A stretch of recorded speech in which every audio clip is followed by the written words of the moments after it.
guys, so we're back.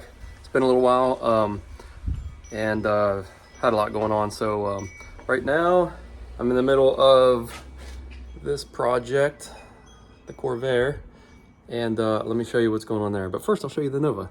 But this is going to be a video about the Corvair. So the current state of the Nova is covered in pollen. It has been only about a week since this started, and it's a hot mess. So yeah, I gotta work on that. But the real project has been this.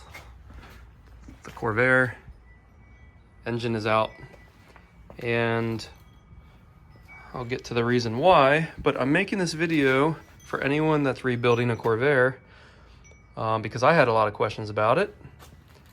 And I'm gonna try and cover just the general information of how we pulled it out, what was wrong, and I'll just kind of show you what some of the parts are. So if you have any questions, hopefully this video will help you out. Okay, so the issue with the Corvair was that the transmission is toast. So here's the transmission. This is the 4-speed manual, Saginaw, and it's a tiny unit. It weighs about 70 pounds. And as you can see, it has this side cover for anyone wondering. And this is your differential drive. So the thing about the Corvair that's interesting is it uses this input shaft. Since the engine is rear wheel drive, the engine is rear mounted and has to drive the front wheels. Let me show you what happens. Okay, I had a lot of questions about this because I could not picture this in my head, but this is the input shaft. As you can see, it's splined, and it goes all the way to the back of the transmission, and it locks in right there. And then this rides on your pilot bushing, which is literally rides on the crank. This rides to the clutch flywheel. So the crank turns, it turns the transmission internally, and then the transmission outputs whatever gear ratio you're in to the drive differential. So the differential is mounted actually here, which is there. So the input shaft actually goes through the differential to the engine. So you have your engine, differential, transmission. So it's really crazy setup, but the engine drives through the differential to the transmission and then back to the differential where it comes out the sides to the wheels. So yeah, this thing's toast, and what was going on is no matter what gear we're in, it would want to grind and this and that. Even in neutral, it was wanting to pull the car along. So yeah, that's not good. I checked the fluid, everything was good there. I think it was giving us some issues, kind of giving us some signs that it was gonna go. It wasn't going into gear right, and it was things like that. So I should also note that the adjustments for the 4-speed is kind of minimal. There's only a small amount of adjustment you can make, and let me show you that real quick. So when you push your when you change gears with the shift lever, it's just pushing and pulling and turning this small rod here, and it's literally a pin that's connected to this. There's a shaft under the car, and so there's very minimal adjustment because it's literally driven by a pin. The only real adjustment you have is there's a coupler, but it's a very, very small amount of adjustment that you can make. So as far as adjusting the transmission shifting goes, there's not a whole lot to it. Okay, so let me get to some other stuff here. Taking the engine out was a piece of cake.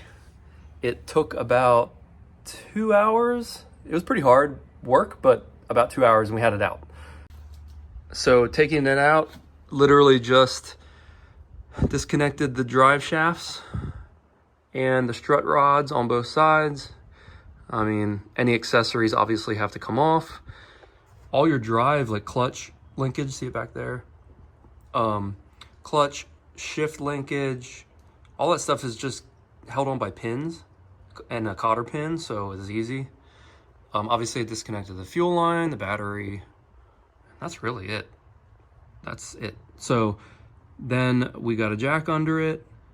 There's 4 bolts that connect right there to the transmission. 1, 2, 3, 4. And then there's 2 bolts right there. This thing right here, that's your rear engine mount. And we just slowly lowered it down, which was tricky, but we got it out without breaking anything. All right, so here's the differential. And I'll get into this real quick too. So there's your differential. There's your output for the drive shaft right there. And let me show you what's going on here. So here's your crank and pilot bushing right there. So that input shaft I showed you earlier rides right in that pilot bushing.